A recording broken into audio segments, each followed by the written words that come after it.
Assalamualaikum warahmatullahi wabarakatuh. Om Swastiastu, Namo Buddhaya, Salam Kebajikan.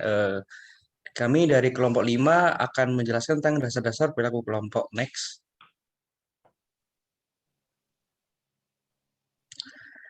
Sebelum kita menjelaskan materi tersebut, lebih baik untuk perkenalan diri. Yang pertama ada saya, Ferulendra Sugiarto, NPM 300, ada Devi Claudia, NPM 293, ada Nabil Abiu, NPM 301, ada Arda Agung Hidayatullah, NPM 304.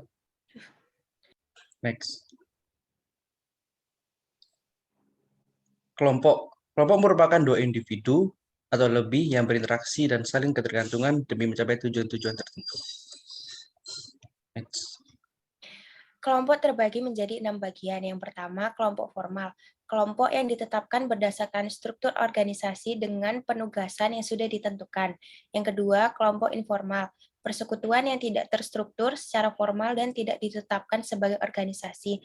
Yang ketiga, kelompok komando, seorang manajer, dan semua bawahannya. Yang keempat, kelompok tugas, orang-orang yang secara bersama menyelesaikan tugas. Yang kelima, kelompok kepentingan, orang-orang yang bekerja untuk mencapai tujuan khusus dan menjadi perhatian masing-masing orang. Yang keenam, kelompok persahabatan, ditetapkan secara bersama karena memiliki satu atau lebih karakteristik yang sama. Next slide. Pengambilan keputusan dalam kelompok. Kelompok lawan individu, kekuatan pengambilan keputusan kelompok. Kelompok menghasilkan informasi dan pengetahuan yang lebih lengkap yang telah disatukan dari berbagai sumber daya dari beberapa individu. Dan menurut kriteria ketepatan, keputusan kelompok cenderung lebih tepat. Kelemahan pengambilan keputusan kelompok. Pengambilan keputusan kelompok menghabiskan banyak waktu. Yang kedua, pemikiran kelompok dan pergeseran kelompok. Pikiran kelompok dikaitkan dengan norma dan pikiran kelompok menjadi penyakit yang menyerang banyak kelompok dan dapat secara dramatis merintangi kinerjanya.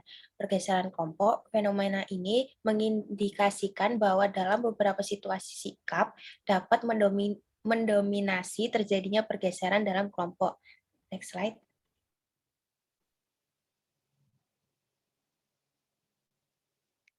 Teknik dalam pengambilan keputusan kelompok. Menurut Robbins et al. 2013, bentuk pengambilan keputusan kelompok yang paling umum terjadi di kelompok yang berinteraksi, atau sering disebut juga interacting group.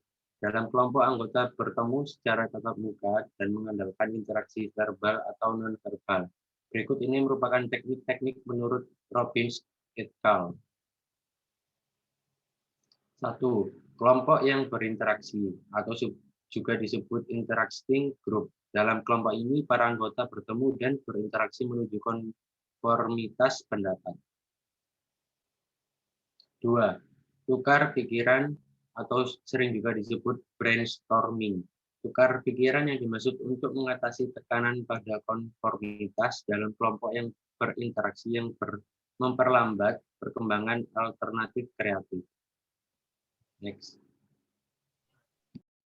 Yang ketiga, teknik nominal kelompok atau bisa disebut nominal group teknik. Teknik ini melarang diskusi komunikasi antarpersonal selama proses pengambilan keputusan. Hal ini yang dimaksud dengan nominal, para anggota kelompok semuanya hadir, tetapi para anggota beroperasi secara independen. 4. Teknik pertemuan dengan media elektronik atau bisa disebut electronical meeting. Konsep electronical meeting ini sangat sederhana. Setelah alat teknologinya disiapkan, maka para anggota duduk mengitari sebuah meja dan akan menyelesaikan berbagai persoalan yang ada. Sekian presentasi dari kelompok kami, kurang lebihnya mohon maaf. Assalamualaikum warahmatullahi wabarakatuh.